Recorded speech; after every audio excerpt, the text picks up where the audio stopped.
Welcome to the Executive Talk, Benedikt Germanier. We meet at the end of a ski season, of the winter season, and I was wondering, is that almost the time where in your business people start getting a depression because the winter is over and business is over in a way? No, not at all. Actually, there's the running gag when we say, oh, let's do that in April or in May. But when you're a small brand like we are, April or already March, April, production starts for the next winter because it's just 7 months away. There is plenty to do. You have to really concentrate now on your production. And how is it? I mean, I guess you're very depending on the weather and how the winter is. I mean, we had a good winter. There was a decent amount of snow, good weather. Are you always nervous when you go into the winter, when it's, you know, I don't know, October, November, December, that you're actually following the weather forecast and really hoping for snow for this year? Absolutely, I do. That said, I try to find correlations between sales and weather, sales and the economy. There is no correlation with respect to our business, our sales, because I think we are very niche. Our clientele is, let's say, there's no snow in the States. They travel to Courchevel or to Gstaad or to Lech to ski. So they're very international as well. Very international clientele. So I had to learn how to serve those. It's not only that we are a bespoke brand, with it comes the bespoke needs to serve the clients. However, you know, you are bespoke and you are trying to serve the client as good as possible. It is a harsh market though, and I was thinking zai, that comes from the Romansh language. It means tough, or tenacious would be probably the word in English. How tenacious and how tough and how harsh is the market for you? Well, Nomen est Omen, yeah. Right? Yeah, that's what you can say. The market as a whole is really tough. When you look at the 60s, where the ski market saw its peak, we are potentially half from that. Saying 6 million skis sold, today we are in the area of 2.8 million maybe. So that market as an entire market has declined, various reasons. But we in the niche have a very stable environment. So I think when you look at it from an economic standpoint, you should be placed in a niche if you are willing to compete in a declining market. Because you are, when we take the numbers, I think you are selling about 1,000 a year? Plus or minus. Plus yes. Minus. So you are really in a niche. But if I take what you said, it's the only way to survive for you. You have to stay in that premium market, bespoke niche. Yes, absolutely. So we do have various clients. We do truly have the farmers in Switzerland, but the substance, the flesh of the market are people who are willing to spend a good amount of money for skis. And we have more of those, firstly. And secondly, even millennials start to buy our products, because nowadays you don't have to wait until the age of 50 or 60 to afford something nice, as we, or as I was growing up. Today, young people who have a job, they fulfill themselves a dream. So that keeps the entire market for us quite interesting and stable. And lastly, if we think that, let's say, 1 per mil of the entire market is our market, although it was shrinking, from 2.8 million, 1 per mil is 2,800 skis, would be still a nice target for us. When we talk about your clients, you said it yourself, you know, the prices go from around 2,000 up to 6,000, 7,000 per pair. That comes with a, you know, it's a premium brand, it's a premium product. So you have rich clients, as you said, some very well-known clients as well. I think you have members of royal families, and you have film stars and music stars, as we always hear. Are they all good skiers? Because you do a great product also for skiers, and that's your pride as well, that you say, look, we have probably the best product in the market for very good skiers. But they cannot all be good skiers, can they? Well, of course, they are all good skiers. Recently, I was skiing with an Olympic champion, and I realized, I thought that was actually not so bad, and I realized, no, you know. And then when I talked to him, he said, you know, Benedikt, there's so many things I still want to learn. And that is what it is about. We want to give people, skiers, our clients, the instruments to be good skiers. And it's, I mean, what's cool from my perspective, from our perspective, if someone is passionate about the sports, it doesn't matter really, I mean, what means good or bad, but give them a good feeling and the ability to achieve things she or he wants to. So make skiing easier. That's the purpose. Make ski enjoyable.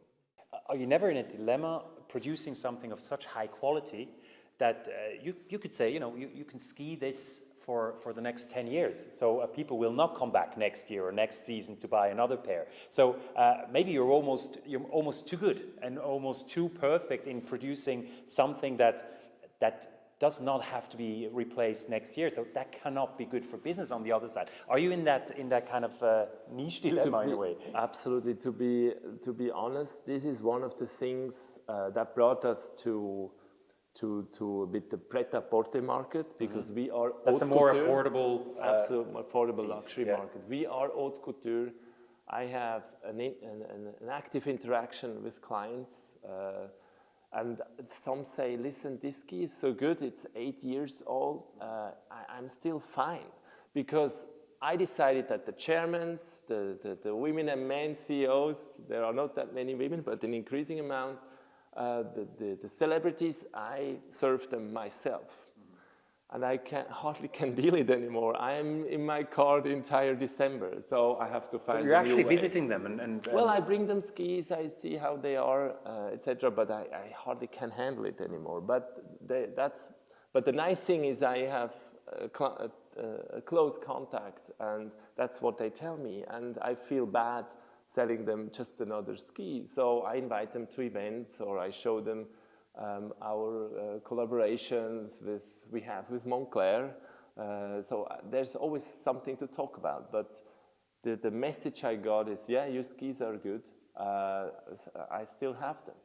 Then that said, there is a small group, they're total freaks. They want to buy every year a model, but these are more the innovative type of person. They want to see how this new ski with stone works. They want to be really close to our innovation programs, and they buy every year, but that's the smaller amount. But speaking of that innovation, you're constantly kind of working on new products and new materials as well.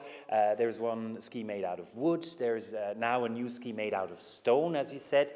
How important is that for the business model as well, that you keep on pushing yourself as well? And I know you're working a lot with upcoming technologies and with scientists on these things as well.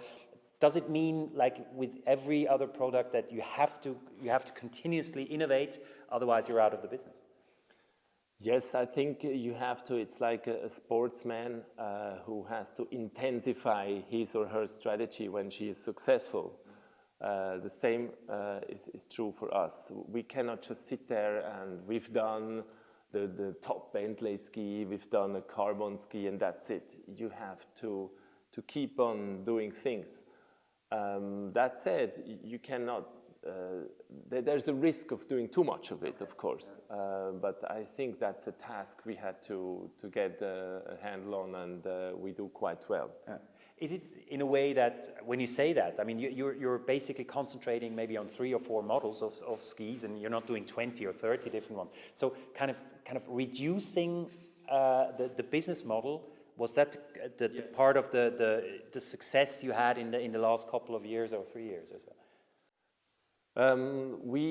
We had too many models because I had a partner at the time who was inventing a lot of things all the time. So you have to channel this.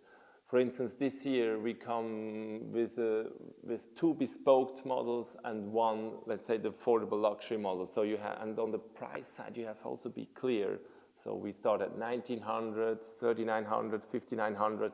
So you have you have to reduce, to make it also that you can get a survey of what's there. At the same time being innovative. So that's something you have to find out. But I find you have to bring new innovations. You have to be very clear in your product structure. And through the years, of course, there are more and more things. So that's what I was cleaning up and what we do quite well. We are producers. We are, in a way, salespeople, or myself, when it comes to events, etc. But our network is 20 boutiques around the globe, and we have a close contact to them, and they are very happy the way we do it now. It's important to listen to them. I want to take a word you said, the cleaning up. I think that's something you were very much involved in the last couple, 3, 4 years. You had to reduce. You also had to cut back costs quite a bit, and that comes with harsh decisions as well. So you had to let people go. And I read in an interview you said that was really, really hard, because it's almost like letting friends go, or having to part with long-time friends. How did you deal with those situations? Because it's not always easy. Well, I dealt it as good as it came. I mean, because it's quite crazy, you know. We have like interviews like now. You ask me what are your values, and I tell you, a business value for me, or an executive value, is trust, right? So you have to trust, and how can you trust? Because you trust in a way. Setting up your business that is transparent is very helpful. So my peers knew exactly to what point we can continue, or to what point we have to reduce. So they always knew all the details. They did, but when then it comes to the fact that you say, we're moving out of this village, I take it close to Zurich, and I built a small atelier in the mountains. You can be involved, but you have to travel like an hour. It's understandable that this creates a tremendous amount of stress, and what I also had to learn is working with mountaineers is different than working with urban people, with people living in the cities. You're much more flexible. They're not. They have their families, their lives in the mountains. So it was tough. There is no recipe. I don't want to go through it again. But it makes you... It's about the brand. It's about the products that are key, and that's first, and that's how we made our living, and we have to serve that first, and that's... Did you learn something from it when you say that? Absolutely. You know, it's something you don't want to go through again? Did you learn something that that might help you the next time you're in a situation like this? Yeah, sure. I mean, I think what made it tough is because these were also friends, but I think you have to maybe do harsh decisions as quick as possible. Don't wait until maybe things will turn out differently, because we had a beautiful product, we had a standing in the market, but it started just to become more costly. And doing it quicker is also good for everyone. You know, like today, I could give the chance of a smaller team of very hungry people, and currently, I'm just benefiting from that.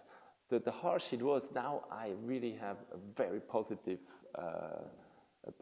run in many respects, with production, with ideas that come, with clients that give me nice feedback. So I benefit from that right now. When I look at the team, and it's a small team, and the people who work here around you, you always get almost get that feeling of a family. And when you say a lot of these people are friends, how difficult is that for you as the boss? You've been the CEO for 10 years. You know, is it always simple to kind of differentiate that, or to kind of take these two things apart, that you say, okay, you know, we might all be friends, or we might like each other, but I'm still the boss, and I have my kind of, you know, executive values I have to bring across. Sure. Well, that's probably not so easy sometimes for people, because I can be, or I am quite laid back, particularly after half a days of skiing. Yeah. So, but some elements, like we talked before, the interview, one key element for us in our culture is you have to be a giver. you have to give into the product, you have to give into relationships. So you expect that from your people? I expect that. And working on high quality, working hard, being a giver, these are quite a number of things that I want to have. Yeah. And that's probably quite demanding. It's not clear for everyone. It's very interesting indeed, because you told me that actually before the interview, indeed, that you said, you know, you kind of put people in two categories, that they're either givers or they're takers, and you don't really want to lose too much time with the takers, right? So is that easy to go through also in the business? No, not at all. And again, I mean, maybe you're right, we said that, and it's sometimes dangerous to simplify, particularly people, but this is a harsh issue. I always thought when I was younger, managing is so easy, you have to love them, you have to do cool things, but it's much more tricky. And I still learn, but at least after 10 years, when something goes wrong with respect to human resource management, it's you, it's me. I have to learn it, I have to go through it. And it's in my hands to get people into the door, into Zai, and I have just to get smart with that, but I learn and I do it. I try better every year. I take from that personally you're a very disciplined character. You're very honest, and you say when something is not right and when something doesn't work for you. And if I look at your life, you've had a very colorful life with different areas and different industries as well. For example, you worked for a bank. You were in the finance industry. You were in the US during the financial crisis, working for UBS very successfully. You were an analyst, a researcher, and then from one day to the other, you said, I'm not doing this anymore, because that money-driven world and that greed for always doing more and always being more successful is not me. How difficult was that for you to actually just turn the page and try something completely new? Well, it wasn't difficult. I just stayed myself, and I have to give also credit to the financial industry. As you said, I was actually very thankful taking a leading role at that bank, with the perception to innovate, to work. I like to work in a truly international team, to serve the clients. And when the crisis hit, suddenly people, including me, were much more focused on their pay, on the downside of the risk, and we all forgot the client. You know, the bank's role is to bring money from savers to investors, and for those who invest, to preserve their wealth. I mean, the first obviously dried out, right? The credit, with the credit crisis, and the second, no one was really cared about their clients anymore. They only cared about themselves, and I knew this has no future. This is not my way of life. I have to move out. And where? No one was waiting for me, so I had to move into an area where I was passionate about and where I knew, or at least thought I knew, the business. Of course, you had that past as well, that you were always very, very sporty, and you were a ski instructor and a tennis instructor, so you had that part of you as well. However, it takes guts to do that, sure. And you had a family, 4 children, moving back to Switzerland. Were you never scared to just leave something behind and sure. try? No, initially not, only afterwards. When you took over. So, but I think, I mean, it sounds romantic, but you need a partner who supports you. So my wife was still an intelligent woman, not so keen on money. Actually, I had to justify my pay rises sometimes, actually always. So that I had like freedom in that respect. And it was very much a head decision to me. I knew you have to move out of this industry. There's so many leading guys, there's so many good guys as well. So I have to contribute in the real economy. And then when I was back in Switzerland, you know, at the end of the month, investing in that company, paying myself a little wage, started to be quite tough. I then started to be scared. But then things sorted out. But that's typically how I work. I have an idea, I go, and then you deal with the problems when they're there. There's no way of, otherwise you never move. One of the reasons you moved, I read in an interview, it was quite interesting that you said, I was looking through the trading floor wherever you worked in the US, in the bank, and you only saw empty eyes and people who were not really enjoying what they did.